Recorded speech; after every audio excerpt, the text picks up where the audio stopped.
সামগ্রিকভাবে সালাউদ্দিন ভাইকে নিয়ে হ্যারাসমেন্ট শুরু হয়েছে। এই হ্যারাসমেন্টগুলো কারা করেন? আমরা খুব শুরুর দিকে যদি যাই, পিনাকি দাদা, ইলিয়াস ভাই, তারা এই হ্যারাসমেন্টটা করেন। আমরা পিনাকি দাদা যে হ্যারাসমেন্টগুলো করেন, একটা গুরুত্বপূর্ণ ক্লু ছিল তার, যে সালাউদ্দিন ভাই শিলংয়ে কেন লুঙ্গি পরে আছে। অদ্ভুত না? সালাউদ্দিন ভাই শিলংয়ে লুঙ্গি পরে আছেন কেন? এই প্রশ্নের উত্তর কিভাবে আপনারা দিবেন বলেন তো? সালাউদ্দিন ভাই বা এই উত্তর কিভাবে দেবে? পিনাকি দাদা একজন নারীর চোখের টিপে তার প্যান্টটা খুলে দিয়েছেন, উলঙ্গ অবস্থায় ভিডিওতে এসেছেন, ছবি আছে। সেই ভিডিওগুলো যার আছে, এরকম বিকৃত মন মানসিকতা যার, তিনি সালাউদ্দিন ভাই নিয়ে প্রশ্ন করছেন শিলংয়ে সালাউদ্দিন ভাই কেন লুঙ্গি পরে আছেন। এবং ইলিয়াস সালাউদ্দিন ভাইয়ের নামে হানি ট্র্যাপ সহ বিভিন্ন গল্প সাজালো, কিন্তু কোনোটাই। কোন নেতৃত্ব সবচেয়ে বেশি সাইবার হ্যারাসমেন্টের শিকার হন? সালাউদ্দিন আহমেদ ভাই সবচেয়ে বেশি সাইবার হ্যারাসমেন্টের শিকার হচ্ছেন। প্রথম আলোর একটি ফোল্ডারে সালাউদ্দিন আহমেদ ভাইয়ের নাম বিকৃতভাবে লিখে রেখেছিল একজন সাংবাদিক, সেইভাবে ওয়েবসাইটে আপলোড হয়েছে। আচ্ছা, সালাউদ্দিন আহমেদ ভাইয়ের এই জায়গায় কোনো হাত আছে যে ওই সাংবাদিক তার মানসিক অবস্থা অনুযায়ী সালাউদ্দিন আহমেদ ভাইয়ের নাম বিকৃত করে লিখেছে এবং সেটা ওয়েবসাইটে ওইভাবে এসেছে? সালাউদ্দিন আহমেদ ভাইয়ের কি করণীয় ছিল? ওই গণমাধ্যম সেই সাংবাদিককে এই বিকৃত মন মানসিকতার জন্য তাদের সঙ্গে চাকরিতে রাখবেন না, তাদের সঙ্গে কাজ করবেন না, তাদের একান্ত ইচ্ছা। সামগ্রিকভাবে সালাউদ্দিন ভাইকে নিয়ে হ্যারাসমেন্ট শুরু হয়েছে। এই হ্যারাসমেন্টগুলো কারা করেন? আমরা খুব শুরুর দিকে যদি যাই, পিনাকি দাদা, ইলিয়াস ভাই, তারা এই হ্যারাসমেন্টটা করেন। আমরা পিনাকি দাদা যে হ্যারাসমেন্টগুলো করেন, একটা গুরুত্বপূর্ণ ক্লু ছিল তার, যে সালাউদ্দিন ভাই শিলংয়ে কেন লুঙ্গি পরে আছে। অদ্ভুত না? সালাউদ্দিন ভাই শিলংয়ে লুঙ্গি পরে আছেন কেন? এই প্রশ্নের উত্তর কিভাবে আপনারা দিবেন বলেন তো? সালাউদ্দিন ভাই বা এই উত্তর কিভাবে দেবে? পিনাকি দাদা একজন নারীর চোখের টিপে তার প্যান্টটা খুলে দিয়েছেন, উলঙ্গ অবস্থায় ভিডিওতে এসেছেন, ছবি আছে। সেই ভিডিওগুলো যার আছে, এরকম বিকৃত মন মানসিকতা যার, তিনি সালাউদ্দিন ভাই নিয়ে প্রশ্ন করছেন শিলংয়ে সালাউদ্দিন ভাই কেন লুঙ্গি পরে আছেন। এবং ইলিয়াস সালাউদ্দিন ভাইয়ের নামে হানি ট্র্যাপ সহ বিভিন্ন গল্প সাজালো, কিন্তু কোনোটাই শেষ পর্যন্ত প্রমাণ করা গেল না। তাদের সঙ্গে সালাউদ্দিন ভাইয়ের পার্থক্য কি? সালাউদ্দিন ভাই 61 দিন জেল খেটে গুম অবস্থায় ভারতে পাওয়া যায় তাকে। ভারতে তাকে হাসপাতালে ভর্তি করা হয় এবং উনি কারাগারে ছিলেন সেখানে। এই হলো সালাউদ্দিন ভাইয়ের একটা অবস্থা। সেখানে দীর্ঘদিন মামলা লড়াই করেছেন। বাংলাদেশে আসা তার জন্য নিষেধ ছিল, ভারত ত্যাগের নিষেধাজ্ঞা ছিল সেখানে। অন্যদিকে পিনাকি ভট্টাচার্যের কথা বলছি, যে বাংলাদেশে বাংলাদেশে না থেকে, বাংলাদেশকে নিরাপদ মনে না করে ভারতে চলে গিয়েছিল। বাংলাদেশ তার জন্য নিরাপদ না, ভারত তার জন্য নিরাপদ। তাহলে দুজন ব্যক্তির নাম বলছি, একজনকে ভারত গুম করেছে, আর একজন পিনাকি ভট্টাচার্য, যাকে ভারত নিরাপদে আশ্রয় দিয়েছিল। সেই পিনাকি ভট্টাচার্য, সেই ইলিয়াস, তারা সালাউদ্দিন ভাইকে ভারতের দালাল বানাতে চান। কেন এই কাজটি করা হয় বিএনপি নেতৃত্বের দিকে? আমরা খুব করে স্মরণ করি, প্রথম এই হ্যারাসমেন্টের শিকার হন, আমার মনে আছে, মির্জা ফখরুল ইসলাম আলমগীর ভাই। তাকে, তিনি যখন বিএনপির গুরুত্বপূর্ণ দায়িত্ব পালন করছিলেন এবং বিএনপি স্পোক পার্সনের মতো ভূমিকা ছিলেন, সমস্ত বিষয়ে তিনি ব্যাখ্যা দিতেন, তখন এই পিনাকি, ইলিয়াস, তারা মির্জা ফখরুল ইসলাম আলমগীরকে ভারতের দালাল বানায় দিল। এবং যখন মির্জা ফখরুল ইসলাম আলমগীর ভাই একটু কম কথা বলা শুরু করলেন, শারীরিক কন্ডিশন, বার্ধক্য, বিভিন্ন কারণে, তখন তাকে, যখন উনি ব্যাকফুটে গেছেন, তখন কিন্তু তাকে নিয়ে বলা বন্ধ করে দিয়েছে।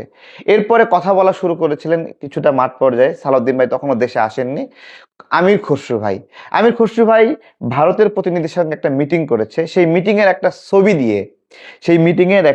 ছবি দিয়ে তাকে ভারত দালাল বানানো হয়েছে।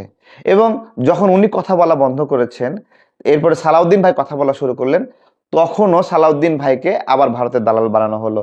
সামগ্রিকভাবে জাতীয়তাবাদী দলের নেতৃবৃন্দের মধ্যে যারা যখনই গুরুত্বপূর্ণ ভূমিকা পালন করেছে, একটা চক্র, জামাত শিবিরের একটা চক্র, তারা তাকে ভারতের দালাল বানানোর চেষ্টা করেছে।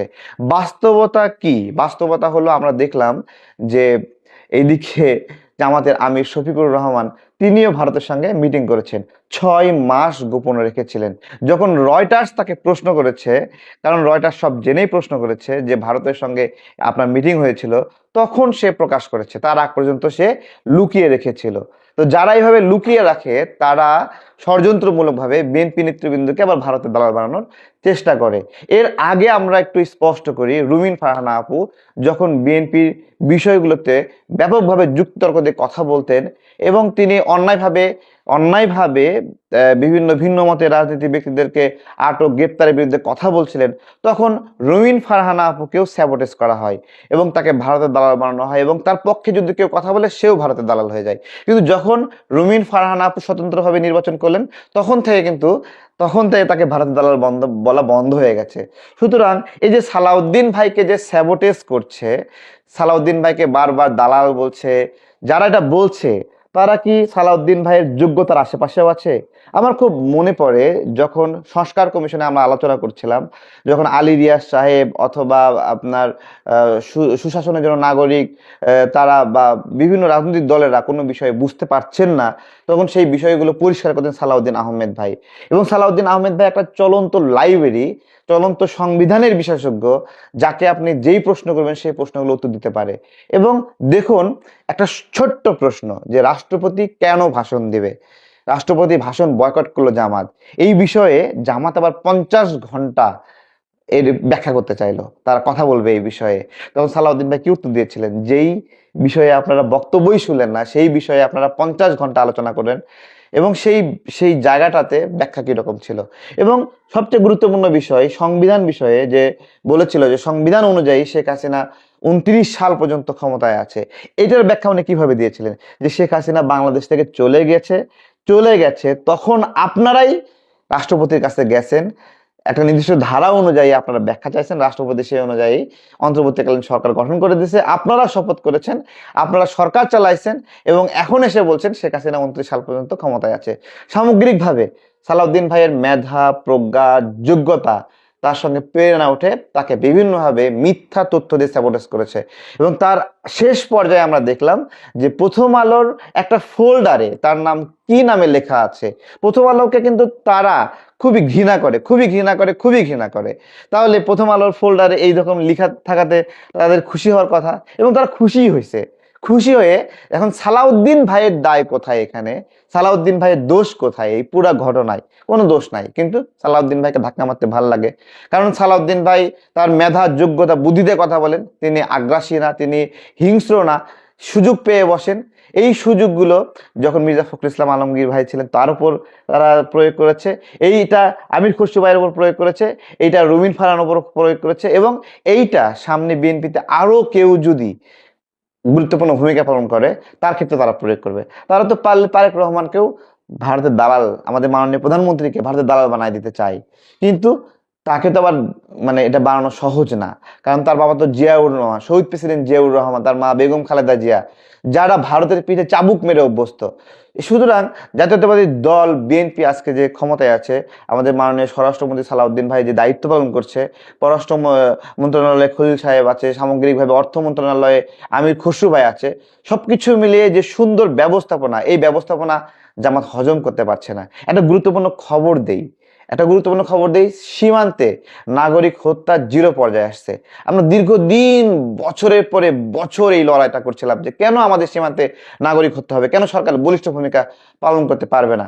মাঝে মাঝে একটা অস্তিত্বই জানান দেয় শত্রুকে যে তোমরা পারলে হত্যা করো, খুন করো আমাদেরকে, এবং সেই শক্তিশালী অস্তিত্ব এখন বাংলাদেশে অবস্থান করছে।